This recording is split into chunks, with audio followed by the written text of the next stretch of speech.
So, good morning. Ano na? Last day na natin dito sa ating weekend, sa ating Valentine's weekend getaway. So, nakabihis na ako. Ito yung ating pa-outfit. Diba? Ano?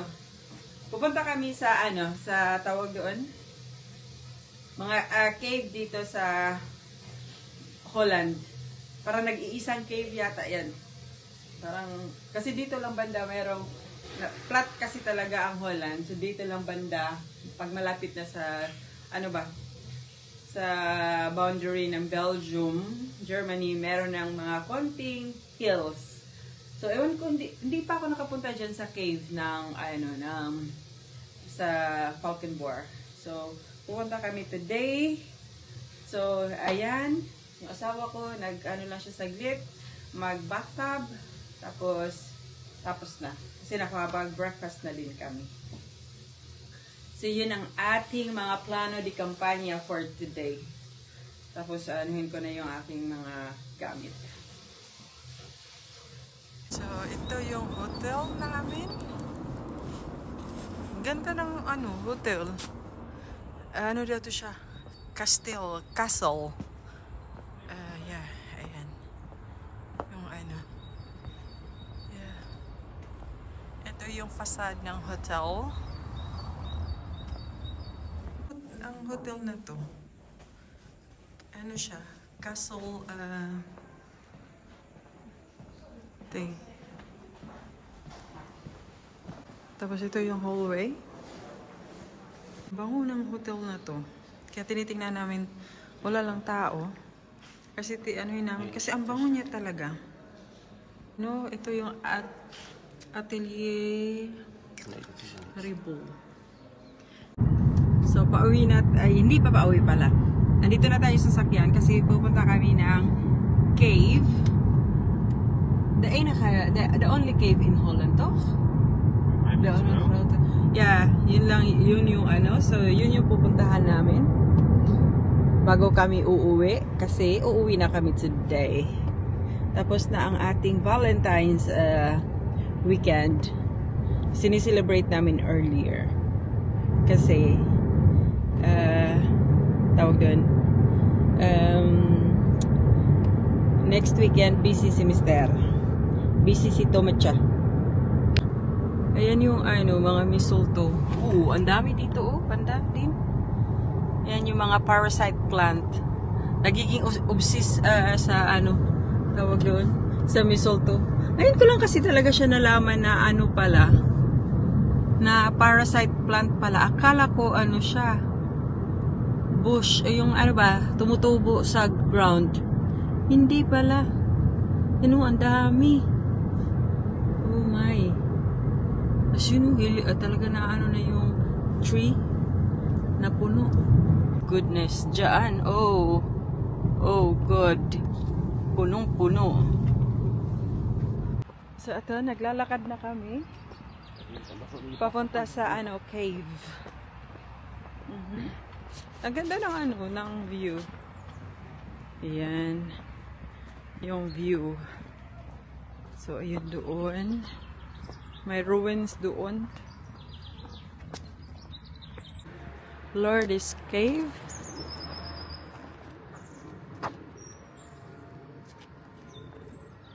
Ayan.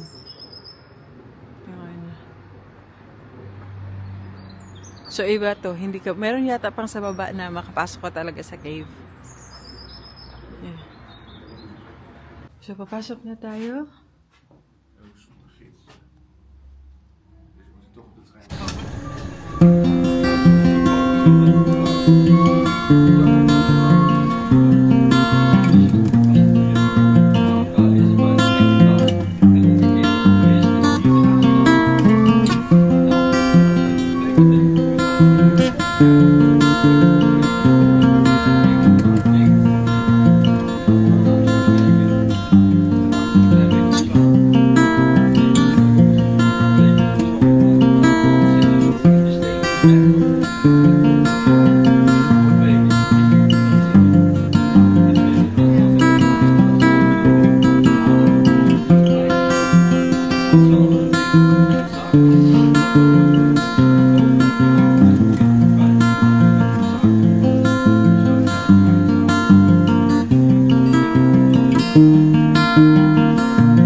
Napaka-impressive niya. Tsaka ano din siya, may silbi nung World War. So ngayon tingin-tingin kung ano pa yung magagawa namin dito. Maganda siya na na town. Ayun. Ayun o. Doon pupunta.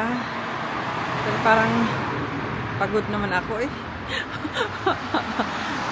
Kapoy. Napagod talaga ako kahapon sa akyatan. Lakad-lakad. Kom hier, schat. Even zijkant, even zijkant. Dan zie je ook in de... Zo. Kung sa atin ito, agoy. Ano lang to, mga pang-pang ba? Bali, pang-pang. Pang-pang.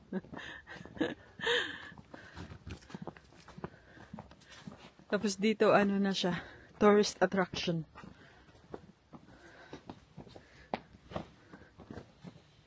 Napaka-flat kasi ng Holland, kaya ganun yung ano niya. So ngayon, baka uwi na kami. Kasi wala pa kaming groceries. Malaking Canon at aking asawa, napaka-ano niyan, napaka-interesado sa mga ganyang bagay. Yan. O, basahin niya talaga yan lahat.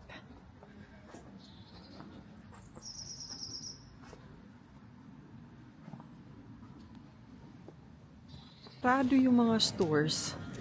Ano talaga sila, yung parang ano ba, religious na tawag doon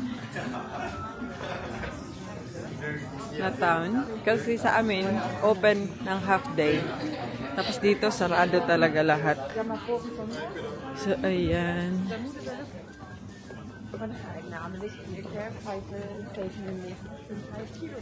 Meron naman silang konting nag-o-open. Pero, mostly, kama dito yung becha kerklakadi. Meron silang mga ano dito, mga yung Catholic thing, mga pang ano ba, mga belches ni Marie eh. Santo Niño. Ja, kindje van Praag noem ze, maar dat is Santo Niño van ons.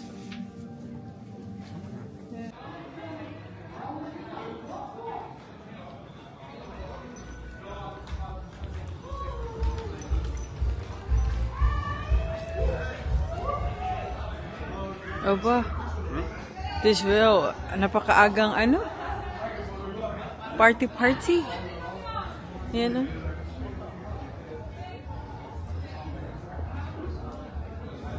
Dito yung ano, magandang ano pala. Jigis.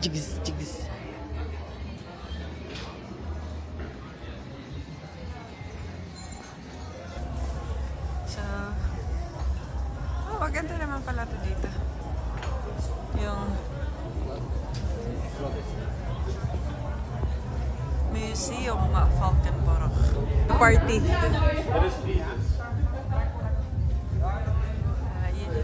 Ano kaya yan? Yung tower. Yung mga stores, talagang sarado siya. Open pala. Meron siyang open na mga stores. Tapos dito. Pero yung mga restaurants punuan, busy. Parang ano siya, gate ata to? Kasi yung may ano siya yung ganyan ba? Na pwede mag-down. Yeah. Ano nga talaga siya, gate? Andyan si Tom. Yeah. Diba? Nakarating na tayo ng bahay. Weekend. Tapos na ang ating weekend getaway. So, bumili na lang kami ng ano, tawag doon. Nag-take out na lang pala kami ng, meron doong yung Spanish restaurant. Ay, not a Spanish, restaurant slash store. Nagbibenta sila ng mga Spanish goods. So, bumili ako nito ng extra virgin oil. Masarap to sa mga salad. Tapos, nag-take out din kami ng paella. Yan. So, ito yung dinner namin kasi, para hindi na ako magluto. Tapos, napaka-sweet nung, nung may-ari. Binigyan kami ng cookies. So, ito yung dessert namin. So, ngayon, pupunta kami dito sa malapit sa amin na supermarket kasi nga meron naman, may mga prutas, pero gusto kong gawa ng juice. Yung aming ginger shot, gusto kong gawin yun. So, yung naman namin yung weekend, maganda naman siya. Okay yung first time kasi namin pumunta sa Valkenburg, kasi dapat ang plano is Maastricht. Pero nakapunta na kami ng Maastricht ni Tom, so sabi niya, punta tayo ng Valkenburg.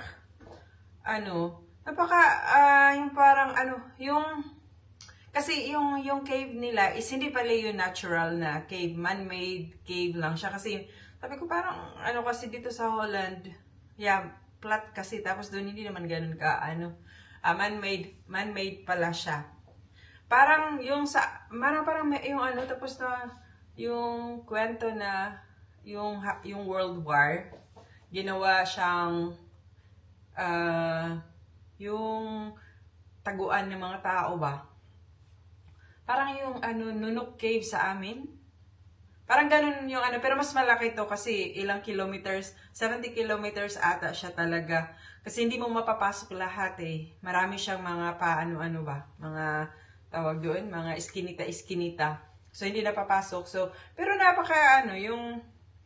marami ako natutunan about Netherlands. At yung misulto, na-obsess tuloy ako. Hindi ko yun yung misulto na pala siya, parasite plant. Tapos, hindi rin siya sa lahat meron lang siya specific area na meron na kumakapit siya sa tawag doon sa trees. Akala ko talaga yung parang nag-grow siya sa ground. Hindi pala. So, alis muna kami po mag-grow grocery.